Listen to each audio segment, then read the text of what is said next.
Hello, my love. So I haven't done a video in a while because nothing really been going on. She's been growing nicely. We did the little milestones of her recognizing herself in the mirror and her rolling over. So we're there. But I'm doing this video a little different because I know this is a big controversial topic. So here I go.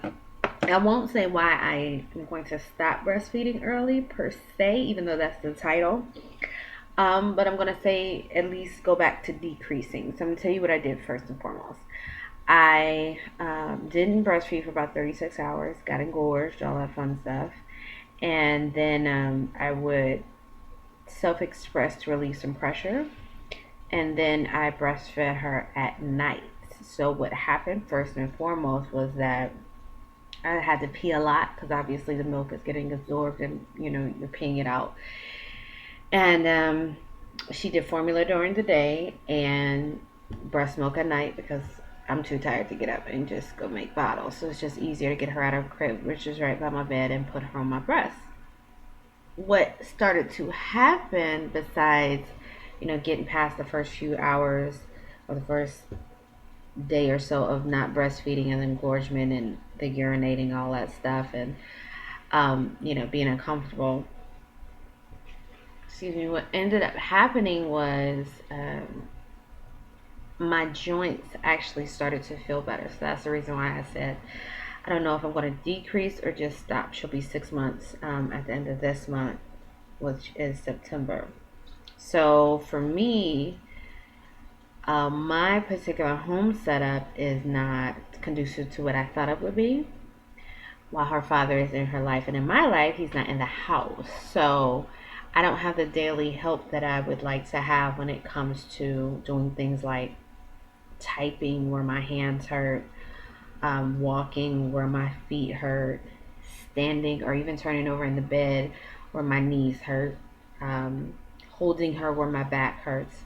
And the reason for this is that relaxin, which is the hormone that's released through your body, actually is still released during breastfeeding. So this hormone is being produced and continuously made, and even in pregnancy, it doesn't just go to your pelvis. So it is released to loosen your tendons, to allow your pelvis to spread, to allow you to push the baby out through your vagina and your pelvic bone. So where your pelvic bone is really attached with little tendons in between, um, it starts to loosen, and then so it can separate for the baby.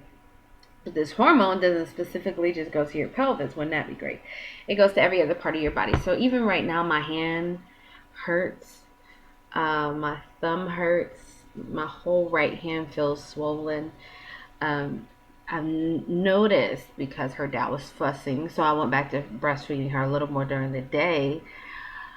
Within the first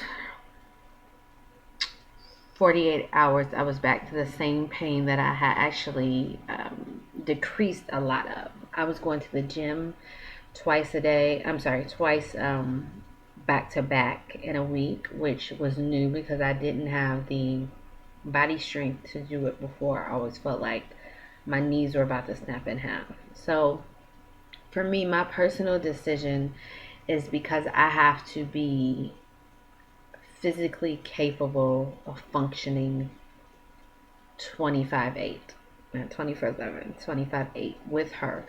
And my body obviously has to allow me to do that. And when I say my knees feel like they were going to snap, they do feel like they're going to snap. They really, really are. So a lot of women, the back pain, is not just because you maybe had a baby or epidural. It's a lot of it is because your tendons and ligaments and your joints are still very loose, maybe even more so. For me, it's more pain than I was in my joints than when I was pregnant. So my personal decision to stop breastfeeding early, and because I still pump the same amount of milk I did when I was breastfeeding all day long, which is 2 bottles. Although I did decrease my supply, she's still able to drink during the day if she needs to. But when I'm pumping twice a day, same thing I was when I was full time breastfeeding. I always got to go back and watch my videos and make sure I clarify. When I'm pumping when she's not in my presence, so if I still need to pump because maybe she's at the sitters or she's with her father or something like that, then I will make sure that I'm pumping twice a day like I used to when I was full time um, breastfeeding her only. Does that make sense? I hope it does. Okay, just want to clear that up. So when she's not around me, I still produce 2 bottles when I pump. So, and there's still milk in there because she can still feed when she comes back home. So, and only your baby can suck out your whole milk supply in your breast, like, down to the point of almost dry, and then you reproduce more. So the pump doesn't get it all. It does get a good amount. It can relieve pressure, but just want to clear that up, make sure I said that right. And 2 bottles a day. So I'm only doing 16 ounces a day per breast. You can go back to breastfeeding. You can increase your supply again if you decide to decrease or stop. Me personally, she has teeth coming in. That's another thing. She started biting, which I can live with. I can pump, but pumps don't get all of the milk out of your body. So I've dealt with everything from, of course, engorgement to clogged milk ducts, to leaking everywhere. But for me, my personal choice is because my joints hurt so bad. And I know a lot of men like to say, oh, well, you do this with your body, da, da, da. But it's my body and I cannot take the pain. It would be nice if I did have a little more help.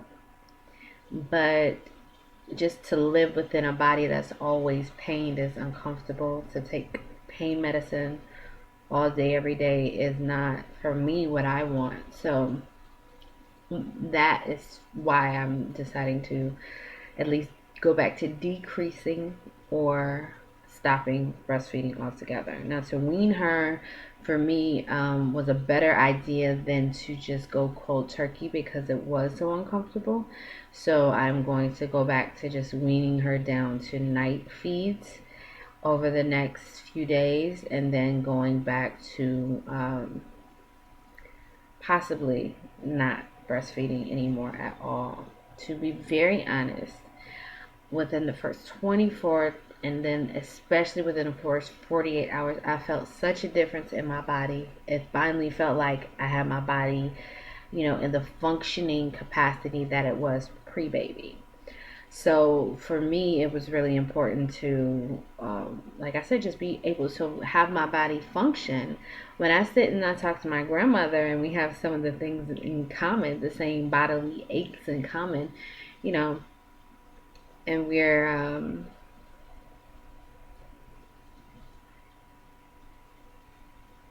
52 years apart. I was gonna say, I thought that was right. So, for me to have the same aches and pains as her and still have pregnancy brain, I feel like that's come back too. Um, it's crazy. So I really, everybody to each their own. I'm not knocking anybody, but it is just becoming unbearable to try to function. And for, I dealt with it for a long time, trying to figure out what was wrong or take medicine or, but to stand up and to be in so much pain, to try to turn over in my bed and feel like my knees are going to snap. That to me is just crazy because you already are just trying to put your body back together anyway. And the pain in itself is, these are the things nobody talks about. Like, oh, breastfeed is so healthy for the baby. But if it's taking you out as a woman, you have to weigh your options. Now, some people have the luxury of health insurance, of help. You can go to your doctor and say, this hurts, prescribe me something. Or, that some women feel like, well, I don't want to be on any medication because I am breastfeeding my child. And then some women may have the in-house help that they need to combat the unstableness of their joints. So, when I'm reading over and over again and just doing a lot of research just to see if it's just me, am I that one special case, the answer is no, I'm not, so that is it. That is why. And, just some FYI for you all as you go on. But this should be fun because I know I'm going to battle her father about it. He already flipped out because I sent him with formula. So this should be fun, but My body, my decision.